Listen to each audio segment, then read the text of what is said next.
Shalom everyone, you're here again with another episode of Torah Mikra.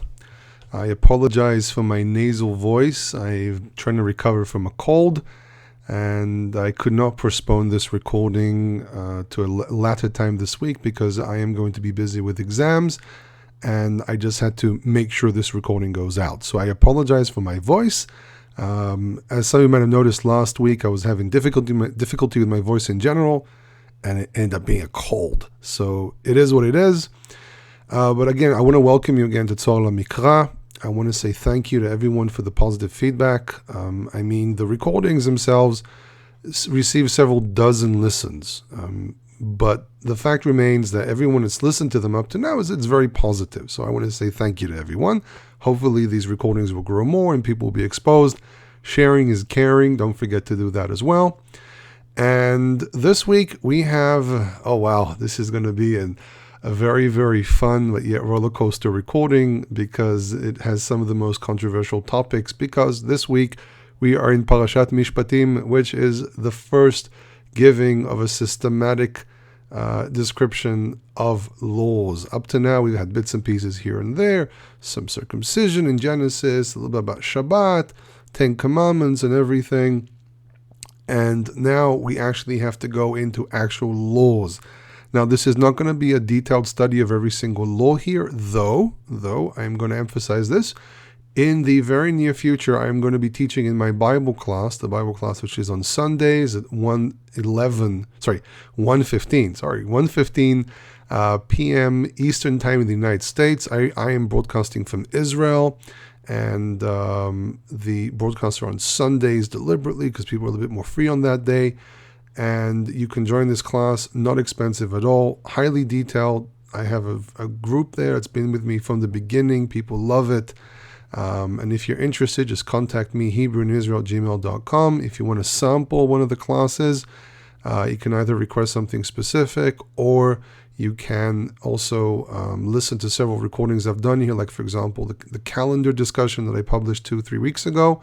That's actually a class I gave. This is a very highly detailed class. Goes over the Hebrew text, people comment, and so on.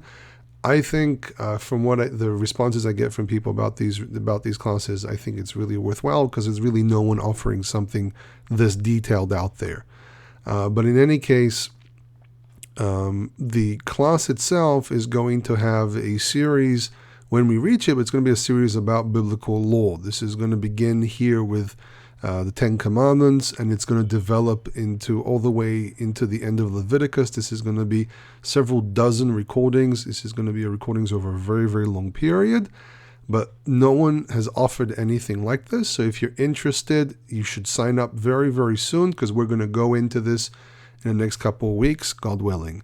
At the moment, we're still at the Song of the Sea, but we're getting very, very close. We could do about a chapter at a time, so it's very detailed for those who want to also pick up stuff in Hebrew and so on. So I highly recommend this. Don't forget just contact me, and I can give you the details of how to join and so on, and the price, which is, by the way, not that high.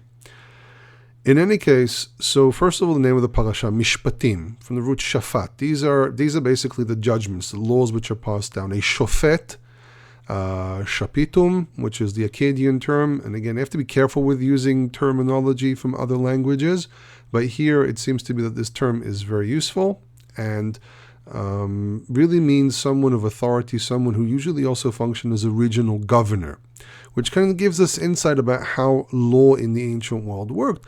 And usually those who were judges, unless we're dealing with temple practices, those who actually judged the people were usually people who were more in the administration. Basically, people were kings or messengers of the king and so on. This is why we find in different places of the Bible, we find that the king is part of the judicial system. And this is probably no different here in the Bible. However, the Bible does give us something a little different, because the authority of a king, though over the entire people of Israel, is really more in the region he's in. Torah is also given into the hands of everyone else. This is a very important and pivotal point regarding biblical law. Very commonly, people compare biblical law to the Code of Hammurabi, or Hammurabi, or whatever pronunciation you want.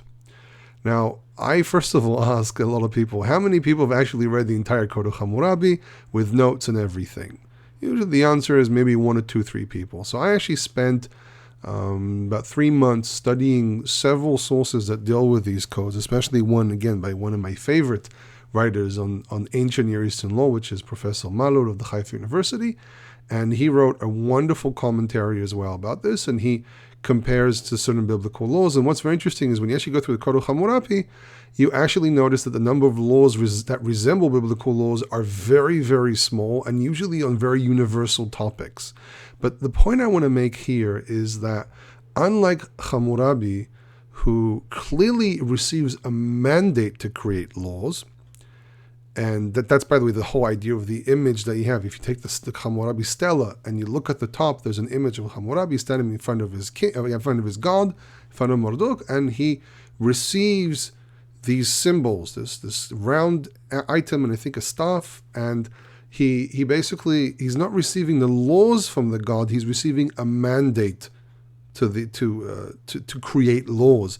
The god is not the origins. I don't know if it's either Marduk or Shamsh. Actually, it might be Shamsh.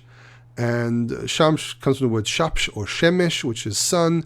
He is the god of light, which usually meant justice, and so on. It's a well-known metaphor in the ancient world. We use it today. Justice will come out to light. I think the term is in Hebrew is Yatsa la'or mishpat. Judgment came out into the light. So it's a metaphor. It's embedded deeply in the way people perceive things even today. It's embedded deeply into what people saw in the past as well. The world has actually not changed that much. I mean, in certain areas. In some areas, it's ups and downs. But, as Kohelet says, in Hadash Tachat HaShamesh, there's nothing new under the sun. But there's a massive difference here between the Code of Hammurabi and what happens in the Torah, which also indicates why the elders and other people can be judges, because the mandate of Torah is not only in the hands of the king, because the king is not the source of law.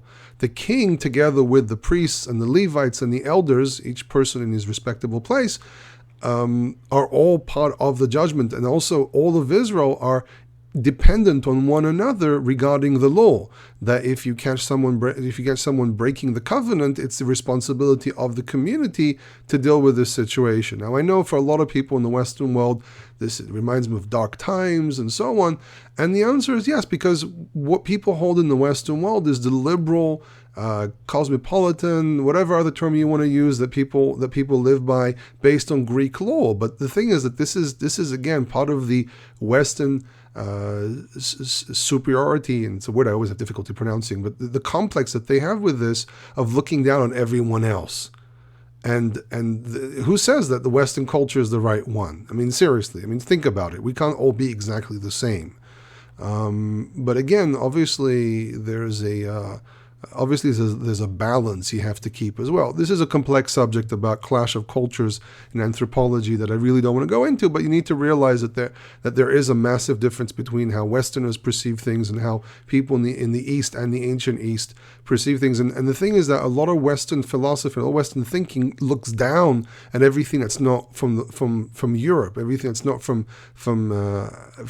what developed in Europe throughout the past 200-300 years. Everyone looks down on everyone else. Everyone in the Western Hemisphere look down at people from the East. And it's very, you're talking about being primitive. That's primitive behavior as well. So there is a big contrast between what Western world understands and the Eastern world understands. And this, by the way, comes out in several laws that we have here. But in any case, the responsibility as a community, I think this concept is quite common everywhere else. For example, if you live in a community and there's someone who's a thief, he's harming everyone. So really, in truth, the fact that you have police and the fact that you have people that if you catch a crime, you report it, that's community responsibility as well. The fact that it doesn't have a religious tone to it doesn't remove the fact that its background is very religious as well. Okay, it's just people take very simple concepts of the ancient world, but just remove the factor of God out of it, and then now it becomes kosher. Now it's okay. Now it's westernized. But in truth, the fact that you have police, the fact that you have judges, the fact that you have administration, the fact that you have a lot of different things that work, and the fact that people take responsibility of what's going on in their community is no different than inside a religious community or inside a community of covenant where you take responsibility of people that surround you. The association that religion is violent and so on is, again, an association. It's a lot of nonsense because today people are not violent. Police don't have to open fire sometimes at people. Wars don't happen. I mean, seriously, who are you trying to blind when you say stuff like that? I mean, just think about it for a second. It's a game. It's really a game of thought. It's not something real. It's all very, very false. The fact that you removed God out of the equation doesn't change the fact that it's still the same thing. Just think about it for a moment.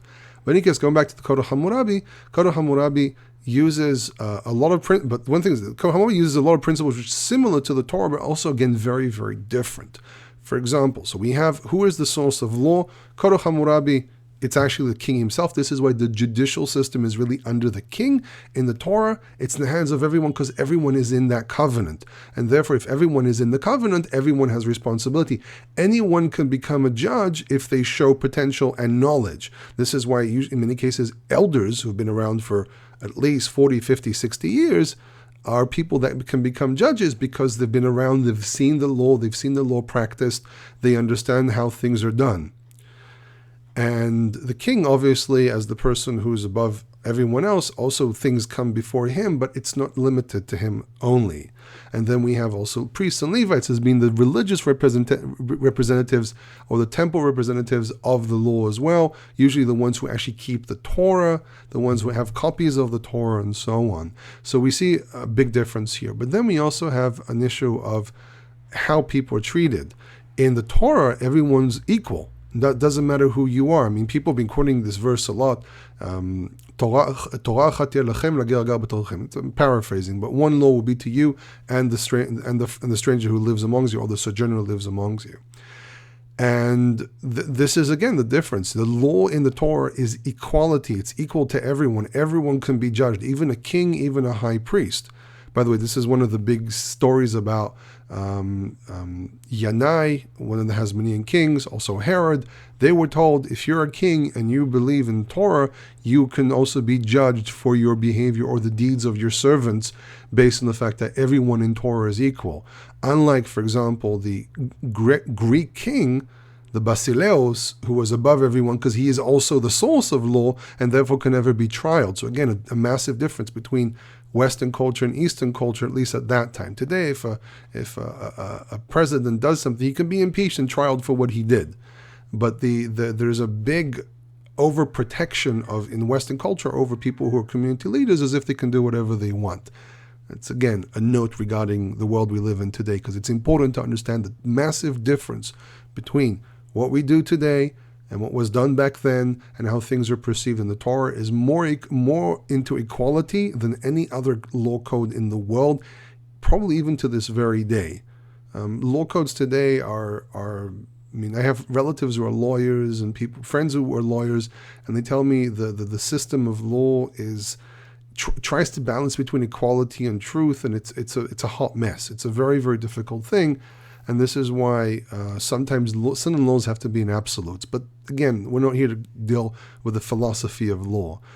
But on the other hand, the Code of Hammurabi and also other Near Eastern codes that exist, like the Ashnuna and the Lapid Ishtar and other codes, the Middle-Syrian code, and a whole bunch of other codes that exist, but especially the Hammurabi, because that's been the one that's been the focus of a lot of people, it's one of the biggest codes that we have, we actually see that there is an equality.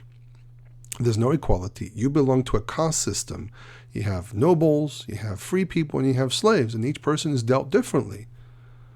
And the Torah doesn't allow that. If you have someone who's rich, it doesn't make him more important than a poor person. And a poor person is not more important than a rich person. Everyone's in the same level.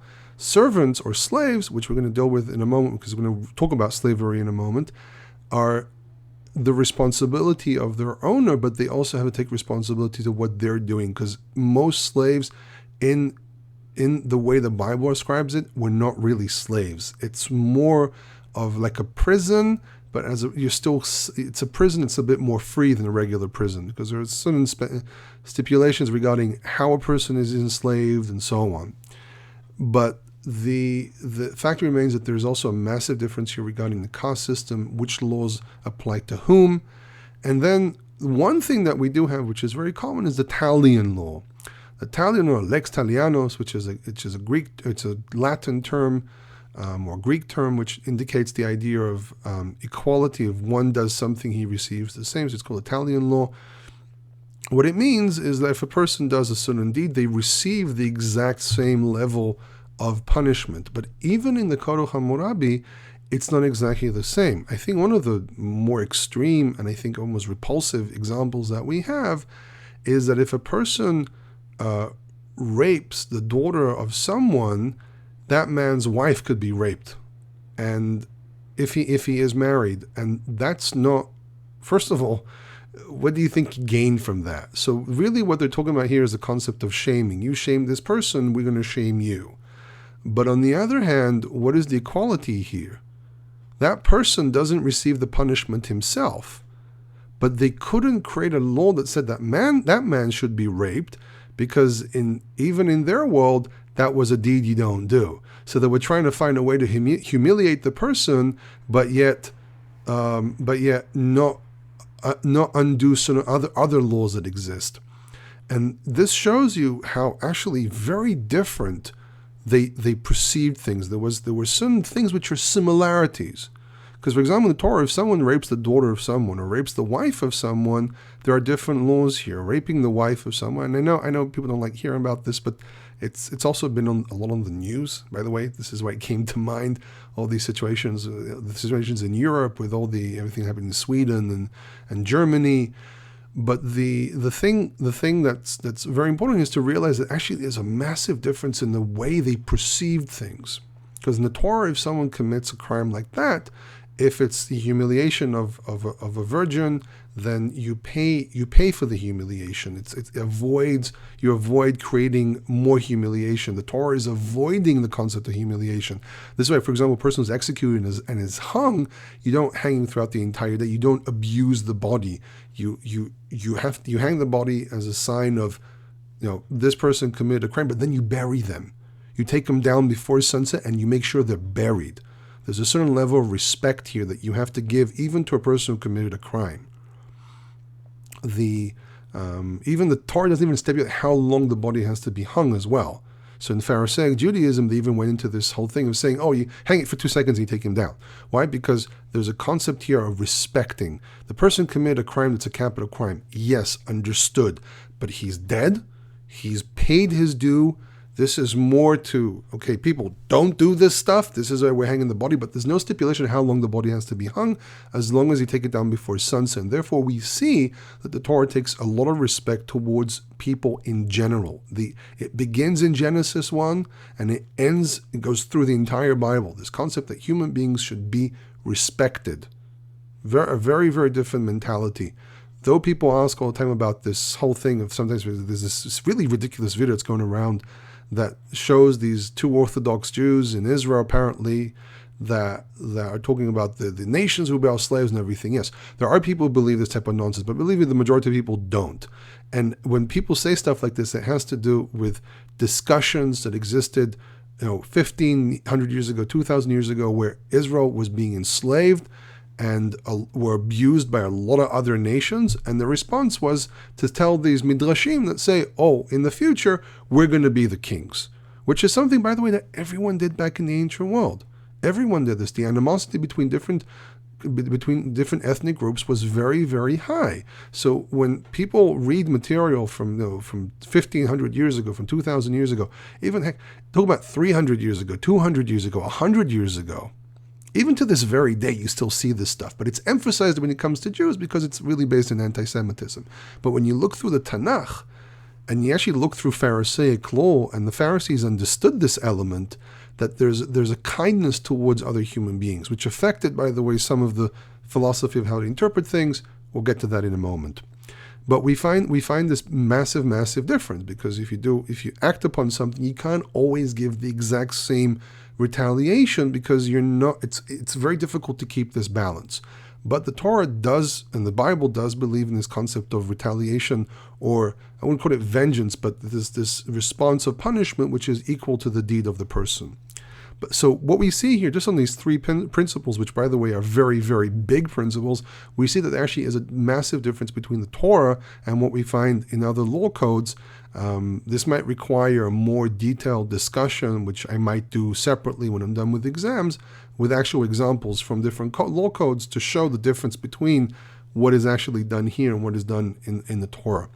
But in any case, we start off with this concept of mishpat. We explained this. Mishpat really means judgment. It connects to the whole thing of ancient Near Eastern laws, the concept of law in Israel as well, for those who want to have more details about how law was probably done in ancient Israel. I actually did a series of recordings with Jeff Gilbert on Talking Torah. We're like in part 14. Unfortunately, we have not proceeded more yet, because it's just several things going on in my life that have got in the way of doing these recordings, but we're going to get back to them hopefully this week. And the thing that we find is that the Torah gives us a very simple series of laws. Now, these are called causaistic laws, from the word cause. There's cause and effect. Someone does something, there's a response to it. So, for example, if you buy a Hebrew servant, Eved. Now, the word Eved comes from the word avad, which means to work, but Eved technically does translate as slave. However, it's important to realize the term Eved here is in the idea of this person has been removed from certain rights. Not that this person has no rights whatsoever, or that this person now is a slave, the way a lot of people depict it. For example, slavery, the slavery of Africans in the Americas and stuff like that. No, it's not exactly the same. This should translate more as servant. And the reason it's a servant is because, first of all, there's a limitation here of how long this person can be in servitude. And first of all, it says 6 years and then 7 years. And there's the whole discussion of what happens on a jubilee, how does a person become a slave, and so on. It seems to me that there are several categories of slavery. First of all, there's slavery. A person sells himself to work. Most people were people who had their own properties. I mean, again, it's very difficult to say everyone was like this, but it seems to be the way the Torah describes this, especially in the element of people having farmland and each person receiving an inheritance and so on. A lot of people were artisans of different sorts. They grew their own food, they had their animals and so on. Basically, agrarian, self-sufficient societies. This is prior to the kingdom, prior to the development of cities. I'm talking about the very basic rural Israel before certain development. So each person was an artisan, each person was agrarian, and he can live off his own property and do whatever he wants without having to take in consideration that he has a boss or anything like that. The problem is that when a person gets into debt because of a bad year or bad several years or whatever, bad investments, whatever the case may be, the Torah tries to give a solution to such a situation. So today, think about it. If you take a loan from a bank, or you want to buy a house, you take a bank loan, you get fired from your job, you lose your house. But in truth, even if you don't lose your house, you're still a slave to the bank. What's the difference? The difference is that you need to still provide work that pays the bank. There actually is no real difference between the two. In both cases, you are a servant of someone else. Now, banks are not necessarily a bad thing. There are a mechanism that enables economies to move and so on. But at the end of the day, there is a problem with the banking system, that it grabs a hold of people's properties and grabs a hold of people's lives because it makes promises of, oh, I'll give you money and you can buy your house and you can buy a dream house, but I still need to be paid back, which is quite a reasonable request. But on the other hand, they develop a mechanism that if something goes wrong, there's no solution except for making you suffer. The Torah does something very different. It says, listen, if you get into a situation of servitude, if you get in a situation where you can't pay off your bills, you can't do certain things, there's a way of entering under someone's supervision, almost like a client and patron mechanism where you work off a debt. but you work off of that without having to suffer, without having a threat of having to eternally suffer. Because I know enough people that took loans from banks, and it takes them 20, 30, 40 years to get rid of all these loans because of different mechanisms which are used to actually create this. So banks are essentially, I would say, one of the enemies of mankind today, but that's another discussion. And what happens here as well, this person goes into a limited amount of time, and there's even a way of bailing this person out and so on.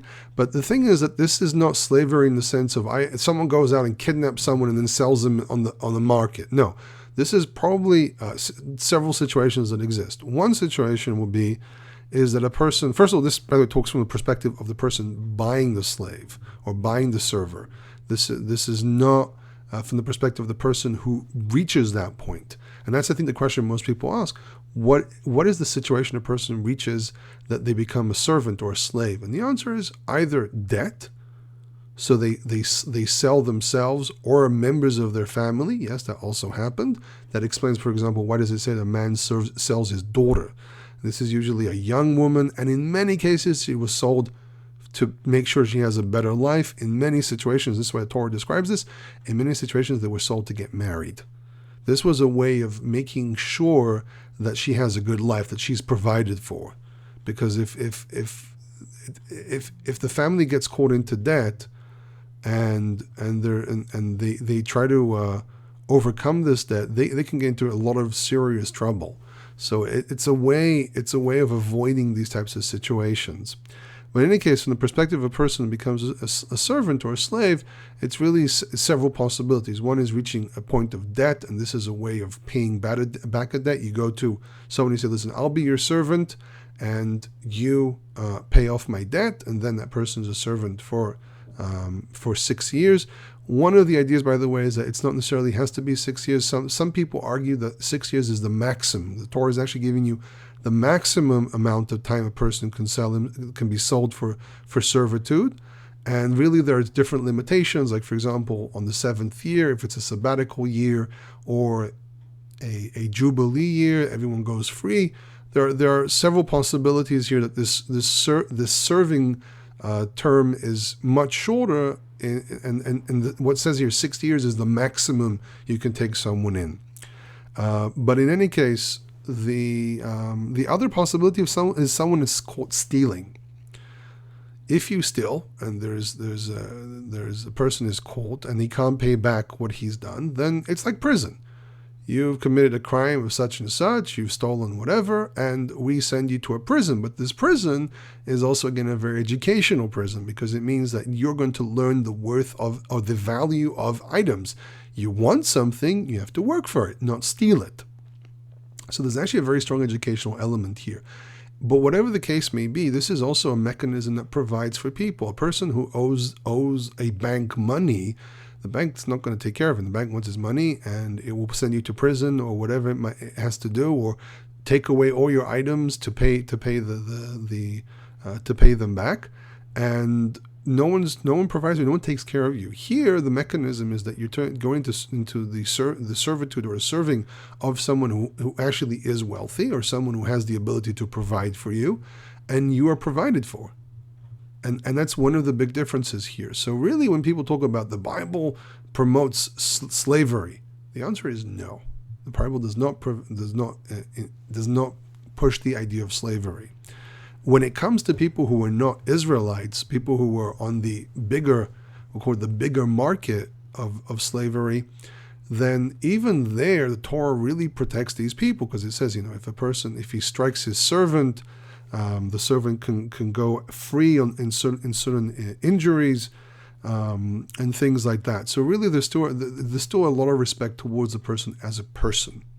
A lot of the imagery that we have about what slavery is really, I would say, true and untrue. But yet, when it comes to Israel, it's not necessarily the same case. The way Israel is perceived in the ancient Near East, as though Israel has similarities to other cultures, Israel was still very, very different. It wasn't exactly the same.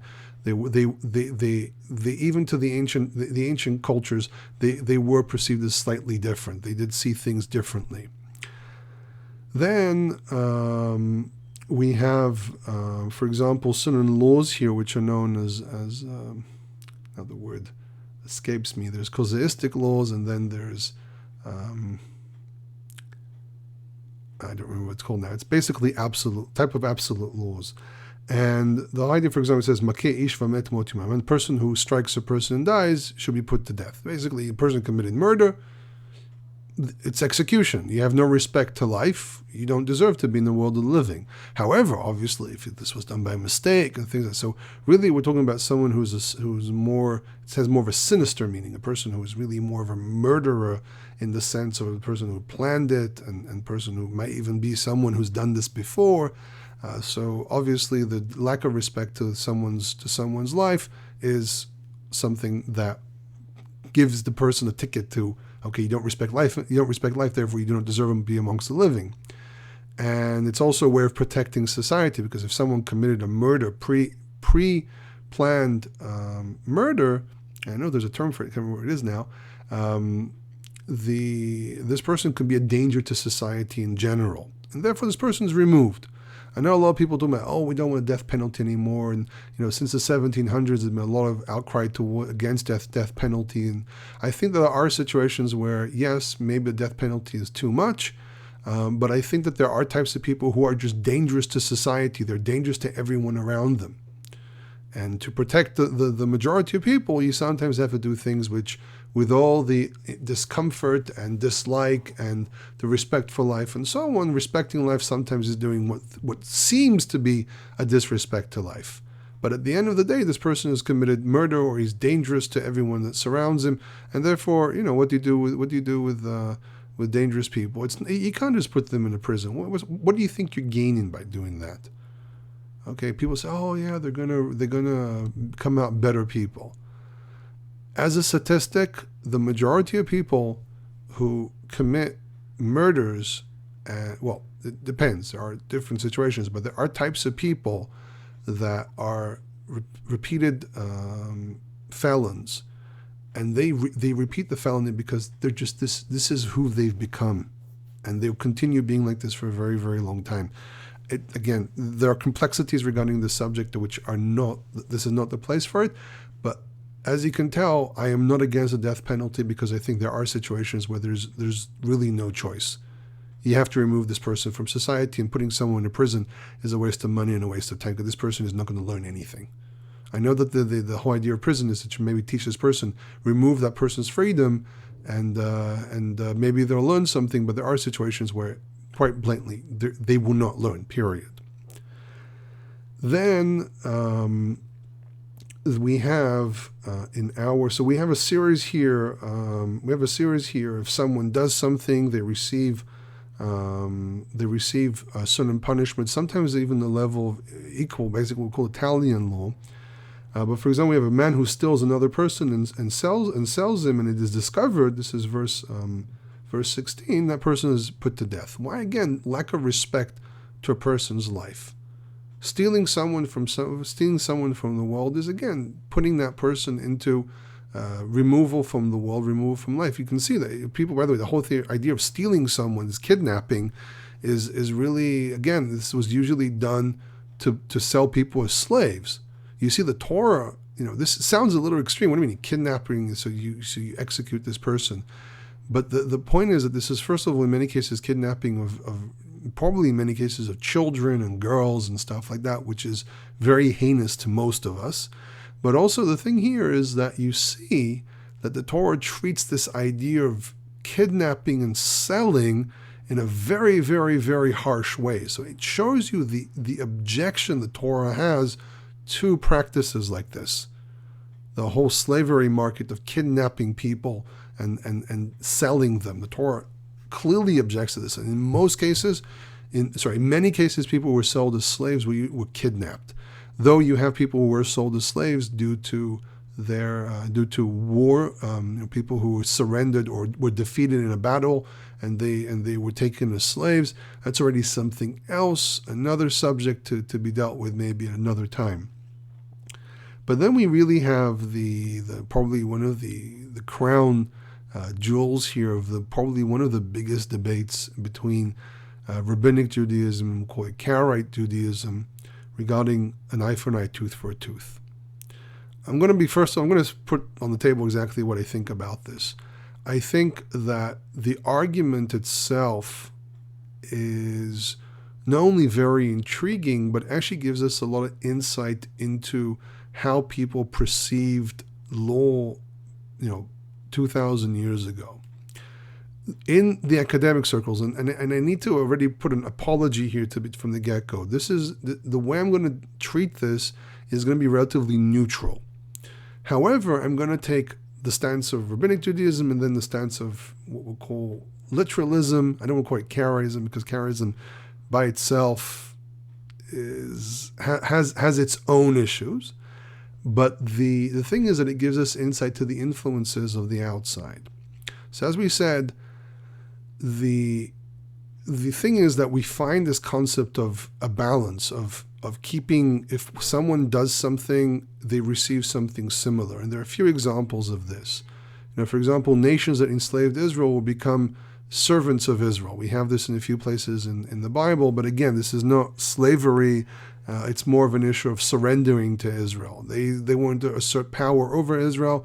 Israel will be able to assert power over them as the punishment of God, not something that is actively looked for to punish others, but something that God will be the one that will bring down this type of punishment. It's a punishment. It is not this idea of we want to be superior to everyone else. In truth, we just want to be left alone. I'm saying this as a Jew. We just want to be left alone. Just leave us alone. Let us be. And the world will be a better place when you start obsessing about Jews in Israel. But the thing is that we find in several locations in the Bible this concept of the Talion law. We have, for example, Avshalom. Avshalom grew long hair. He was trying to present himself as a Nazarite, as a righteous man, but his behavior was very far from being righteous and Nazarite-like. So he was hung by his hair as a symbol of you boasted by this long hair that you have, but now you're going to be hung from it. We also have about Edom in the book of Obadiah. It says, "Kasher asita ya'aselach, gmulcha yashuv b'roshecha." As you have done will be done to you. Your punishment will come upon your head. As you have done to others will be done to you. And we find these elements. We find, for example, in Isaiah, I think it's Isaiah 14, it talks about the king of Babylon who disrespected Israel. His burial, his entire demeanor in the afterlife is of disrespect, of being treated in an ill manner. Pharaoh refusing to release Israel to do very simple, basic deeds of serving their gods, which was something most nations had no problem with. Pharaoh's heart was hardened for that. We find a lot of these. We find a lot of examples of this, and there's actually a book written by his name is Jonathan Jacobs, I think his name is. He produced this book through the Yeshivat Har Etzion, which is more of an academic yeshiva in Gush Etzion. He called it Measure for Measure in the storyline storytelling Bible. And his name is Jonathan Jacobs. He might have actually translated this into English or maybe even originally written this in English because his name sounds very, very Anglo-Saxon, either American or English. So there's a good chance that this book exists. And he really goes over in detail these different cases of the Talion law in a lot of different places in the Bible. And he actually gives a lot of examples of how it was actually practiced. We see it from the perspective of God that, you do this, you receive that. Isaiah, in the book of Isaiah, the king of Assyria stands before the gates of Jerusalem and tries to humiliate. He himself becomes humiliated. So this idea of Talion law is almost literally a parallel of it is very, very common in the Bible. So it goes like this. If you take literal interpretation, you just take things for face value as they are. It says, if two men fight, this is verse 22 all the way to verse 25, if two men fight and they strike a pregnant woman and her children come out, in other words, she has a miscarriage. Now when it says specifically children, it probably means that you could actually see that there was a baby there. there's been this very disturbing video that's been going around of seeing, a baby after, a fetus after being removed in abortion. And you can see it moves around. And a lot of people ask this question, can these verses indicate that this is a type of murder? And I think that it depends on the situation. And I think that the way it's described here really illustrates part of this discussion. The answer is there are cases where this can be considered a type of murder. The abortion at certain stages can be considered absolute murder. But it's also important to realize the Bible does give us certain points here regarding that if this is a fetus, if this is a very, very small organism, if I can use that term, it's still considered to be part of the woman, and therefore it's considered to be more of battery, assault and battery, and less the case of murder. So, as a person who's very, very against abortion, I say abortion is a type of murder. However, from a judicial point of view, from a legal point of view, it depends at what stage. It's very important to point this out.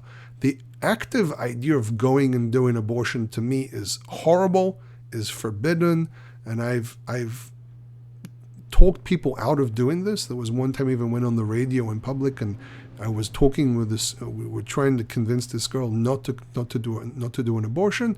It's, as far as I know, she didn't do it in the end. So I'm very, very against this whole concept of Planned Parenthood and so on. Now I've said something against this organization in the United States, which I know is highly controversial. I mean, the stuff that's coming to me through the news, it sounds terrible. The whole situation. But the thing is that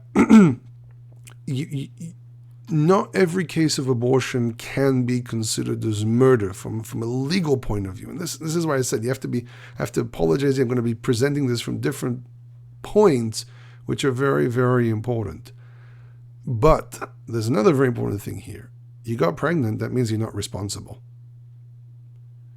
If a woman becomes pregnant, and in many of these cases, these are young girls that become pregnant, because really most, from what I've read, very commonly, abortion clinics actually have very young women that go in to have abortions.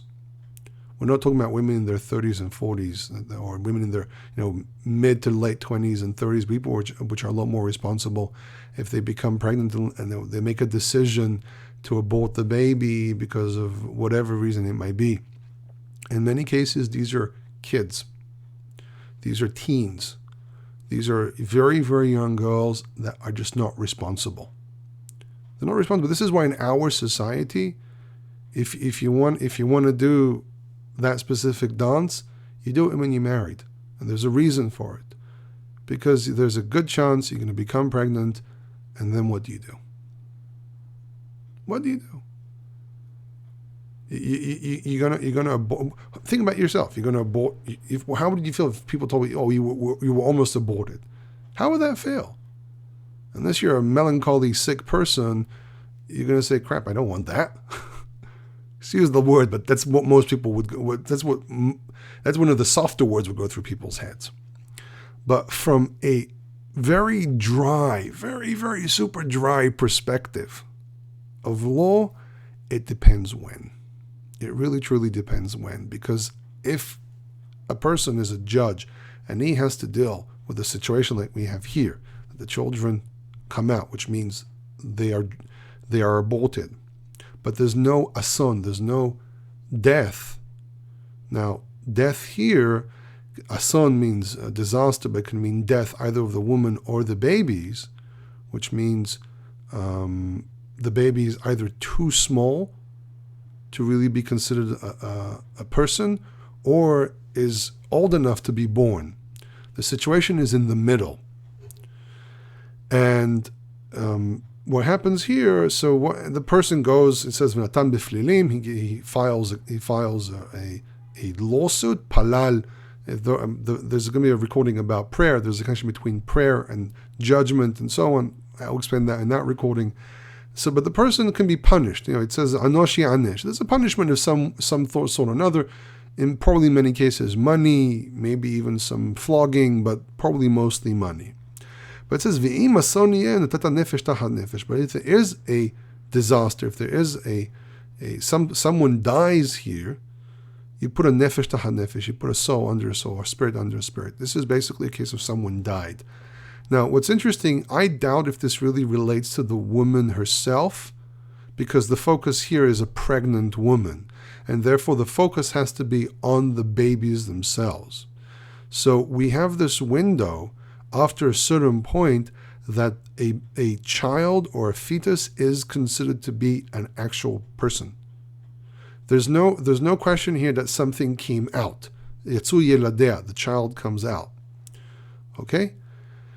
Actually, yeladea is plural, children. Now, the thing here, the window I see here is a window of, from a certain stage where a fetus is recognizable as a person, all the way to fully matured, ready to be birthed. From that window onwards, that is pure murder. The moment, based on pure biblical and ancient Near Eastern laws, that's the point where it becomes murder. When it's obvious it's a person. When it's obvious that this is a human being. Anything before that, the law would not consider to be a human being. So that's about abortion. I think it's very clear what I mean here. But what's interesting here is the way it's structured. It starts off with the case of murder. You have to execute the person. So that gives us the basic foundation of what the role of talion is. Exactly as done is exactly as happened, exactly as the crime was. That's how the law has to be dealt with. So if we take that perspective, and this is the literalism point of view of this subject, therefore an eye for an eye, tooth for a tooth, a hand for a hand, a leg for a leg, a burn for a burn, a wound for a wound, a bruise for a bruise. This is literal.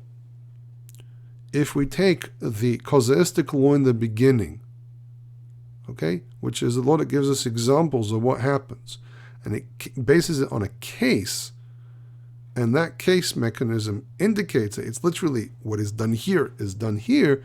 Therefore, everything that follows it is put down a basis for law of how this mechanism works. Everything that follows it falls into that category. That is the literal. That is probably the literal meaning of what it's actually being said. But we have to also understand the Pharisaic point of view of this subject.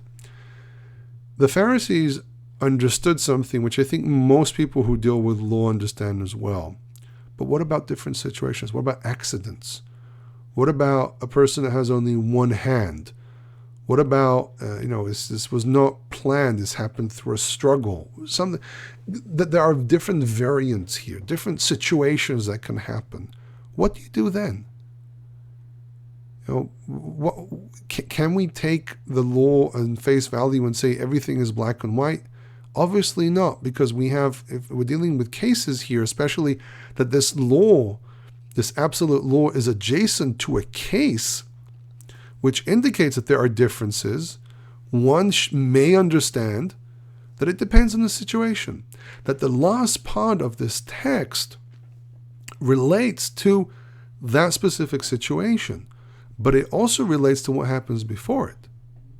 That you can't isolate and say everything from verses 23 all the way to 24 and 25 only relate to what happens in verse 23.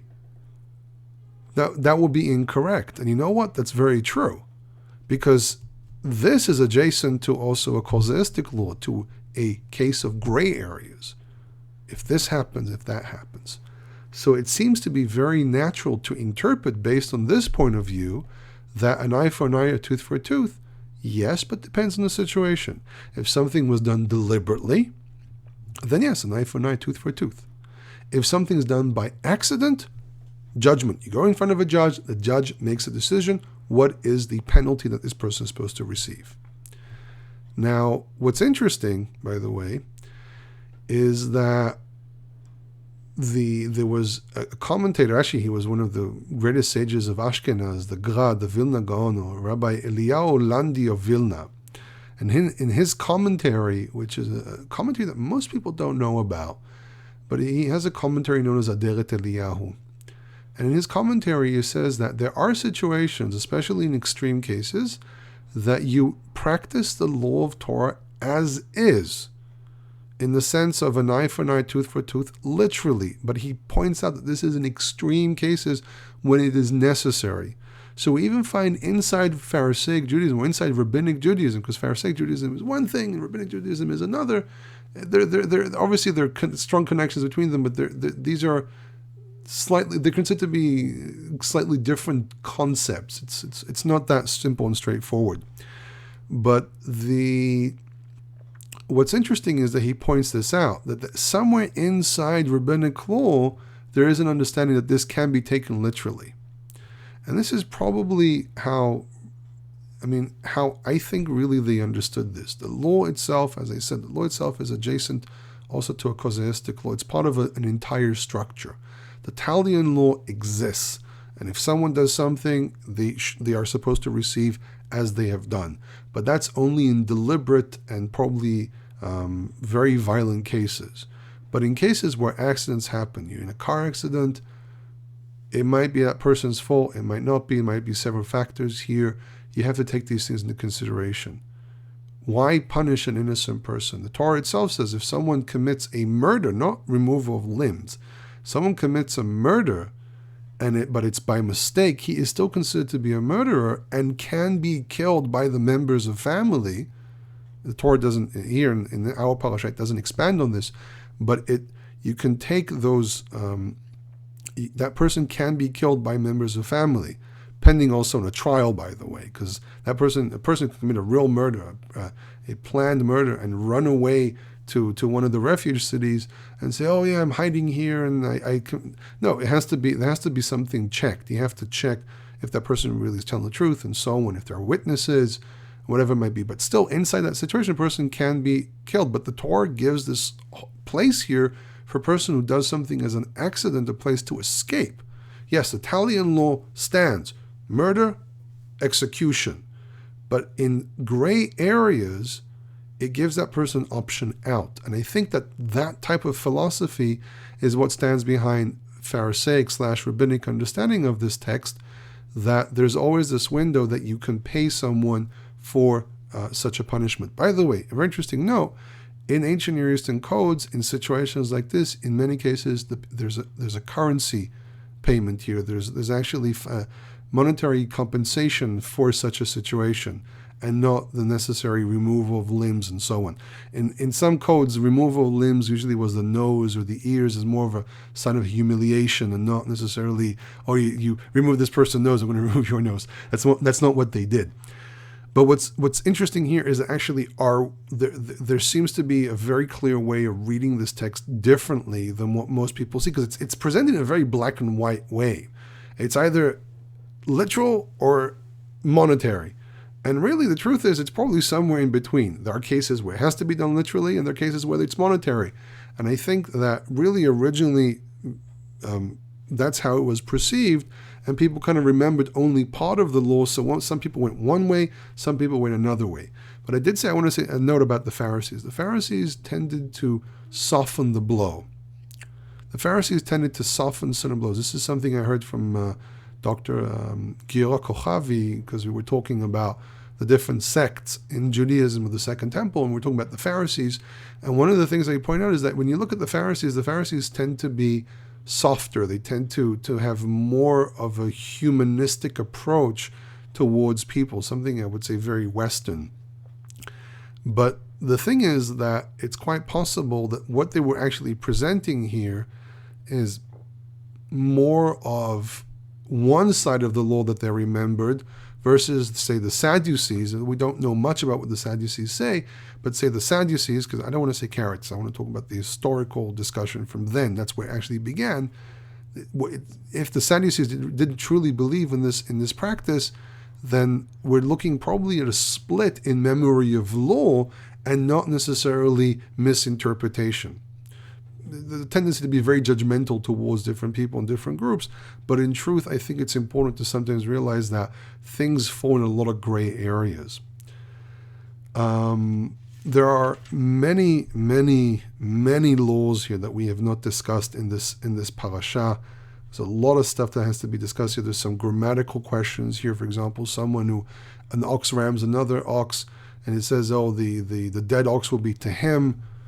It's considered to be a linguistic difficulty, because what it does is that we're not too sure who is the one that's supposed to receive it. So there's a lot of stuff here. For example, here's a very interesting. This is actually going to be a separate recording, but it says, for example, Elohim lo tekarev v'nasi ba'amicha lo te'or, verse 27. How the word Elohim probably is used here to indicate a judge. But then there's a question: how can the word Elohim indicate a judge? That's a discussion for a different recording, which is in the works. In any case, there are a lot of things here. The one last law I want to deal with is the law of meat and milk. I've spoken about the subject of kosher. Unfortunately, I didn't put this up yet on YouTube. Hopefully, after the exams, I'll be able to do this. But the question is, does the Torah forbid meat and milk? I'm going to already get you from the get-go that we know that in Second Temple Judaism and a lot of different Jewish groups or Torah-observant groups, which are historical observant groups, like the Ethiopians and other small groups that were scattered all over the place, for example, Jews of Bukhara, which are probably some of them are descendants of Ephraim. The Bukhari community have this tradition that they're probably descendants of Ephraim, that they are part of what was of that remnant, and they stayed in that area and others went somewhere else.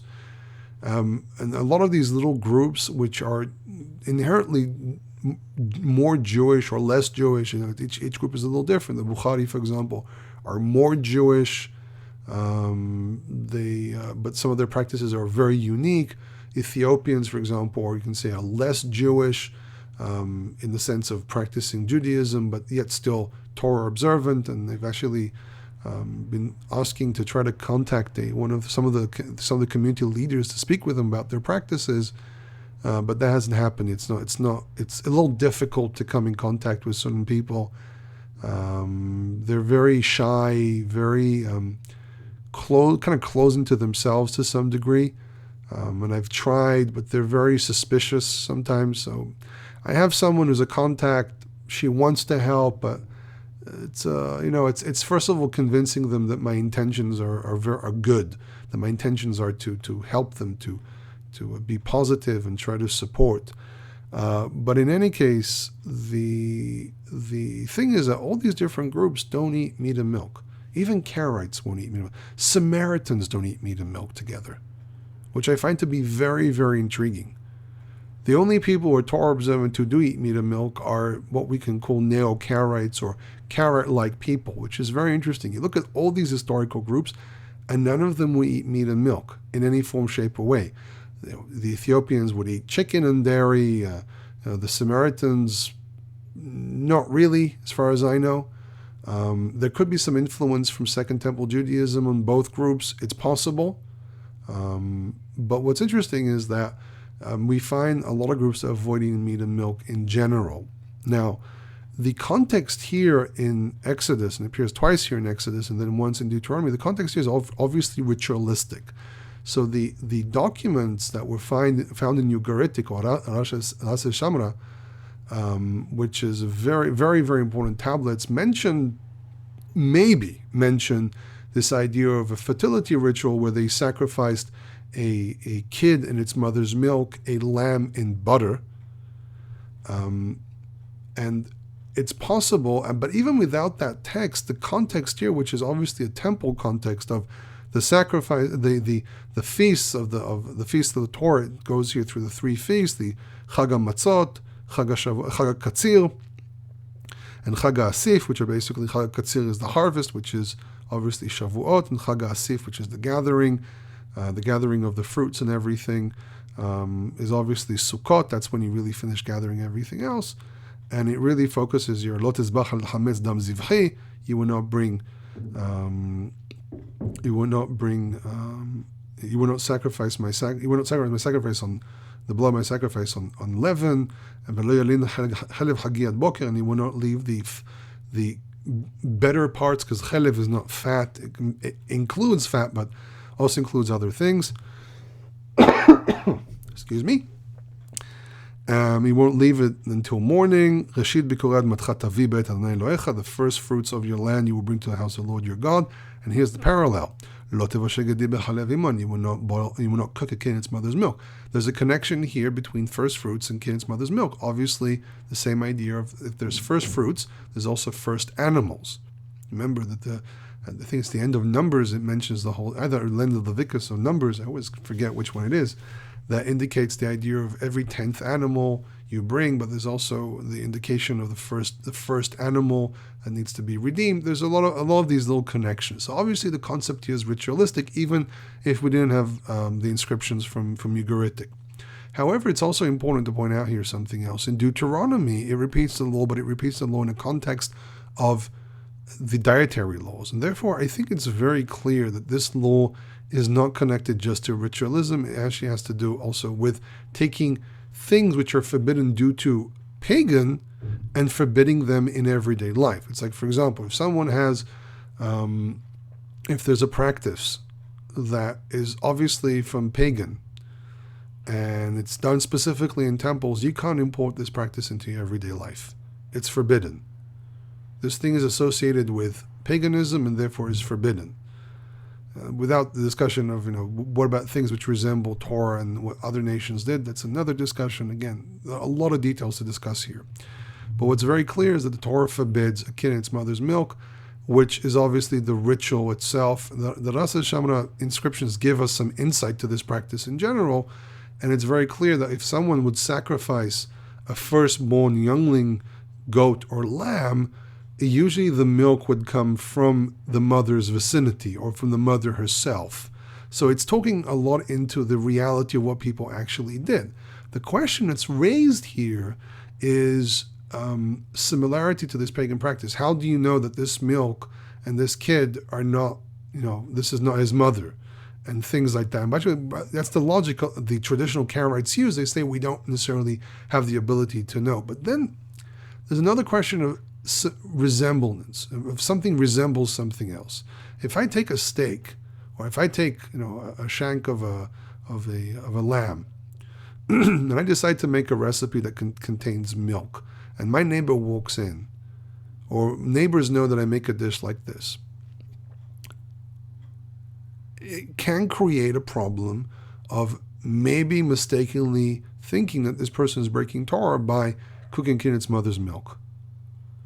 There are some questions here of how to avoid certain situations, and it's quite possible that Israel, at a very, very, very early stage, forbade the practice of eating meat and milk because it is very difficult, especially if we go back to what I said earlier of the agrarian, artisan nature of how people lived.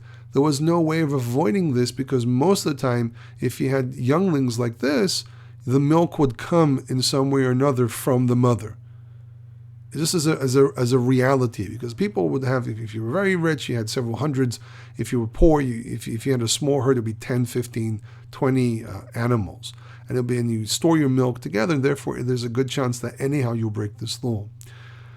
So, today it's less difficult because usually, especially here in Israel, the meat's imported, and the milk comes from Israel, and therefore the chances are almost zero. But also most people don't eat goat milk, and people don't really eat goat in general. But from the perspective of how they lived back then, that was the reality they had to live by. And it was very, very difficult to avoid this situation unless you were filthy rich and you also were able to separate between things. But I think also because of the similarity, like for example, because it resembles this practice, they probably forbade this in general, and it's been around for much, much longer. From the basic law of Torah, it seems to be that it's literally a kid in its mother's milk, a lamb in its mother's milk, maybe even a calf in its mother's milk, and if you can find milk that's not the mother's milk, on a technical level, it's perfectly fine. The problem is that it looks like you're still doing it. You're still doing what the Torah forbids.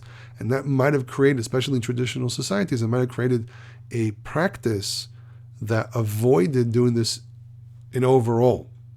And that might explain also what happens in Deuteronomy. The Deuteronomy takes this and says, not only in your religious, not only in the cultic not only in the cultic perspective or the cultic sphere, also in your everyday life, mundane sphere as well, this is forbidden. In any case, I know some people love their cheeseburgers and stuff like that. And also, on a side note, in many, I know that in some places the cheese is not placed on the burger directly while cooking, and it's placed only in the sandwich itself. On a side note, on a technical level, that actually might be your loophole. But that's the technical level. Do not catch me on what I do not eat cheeseburgers. But on a technical note, that might be the way around it. But again, I know that's not how you're supposed to make a cheeseburger. I did go to culinary school and I did learn these things. And yes, there was a time in the past that I had cheeseburgers, and I kind of regret doing that. But still, that was a phase I was going through. I don't hide this from people. A lot of my Orthodox friends, a lot of my ultra-Orthodox friends know this, and they say, "Listen, you're going through a phase," and that's what was going on. But so I know it's supposed to become melted and it's cooked together and everything. But the point is that there's actually a very, very good chance if you read it in a certain way that it comes off very differently. But I know that there's been a lot of people speaking about this whole thing, the kosher cheeseburger and stuff like that. But there might be an issue with it. In any case, this was a very highly detailed discussion on very select things. I mean, this parasha is jam-packed, and this is why I say, if you want to join this Bible group just for these classes of biblical law, the door is open. These classes, you can join whenever you want. You can leave whenever you want. We're only talking about something like $10 per session. This is about anything between 75 and 90 minutes of class at a time. And also, if you can't join, I record these classes, and therefore, if you're interested in any recordings, it's also doable. The joy of joining a live class is actually asking the questions, being able to raise questions and discuss things while discussing and seeing the sources and so on. This is why I highly recommend it. I put a lot of effort into these classes, so believe me, it's worth it. And the discussions about law will begin in the next couple of weeks. In any case, I hope you enjoyed this recording. Hope my voice wasn't too overbearing this week due to the cold. And I really hope that this has opened up people's eyes to more concepts, to more ideas. As you know, I'm a person of education. When I say education, I'm not just a lecturer, I actually give lessons. So I'm actually in the concept of the pedagogue, of the idea of actually being a teacher.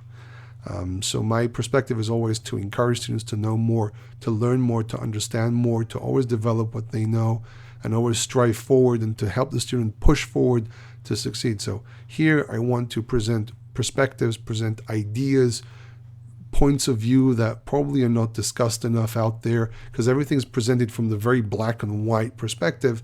And the thing is that really anyone who deals with information knows that there's a lot of gray areas in between. So I hope you enjoyed this, and if you listen to this just before Shabbat or during Shabbat, Shabbat Shalom. And if not, have a great week.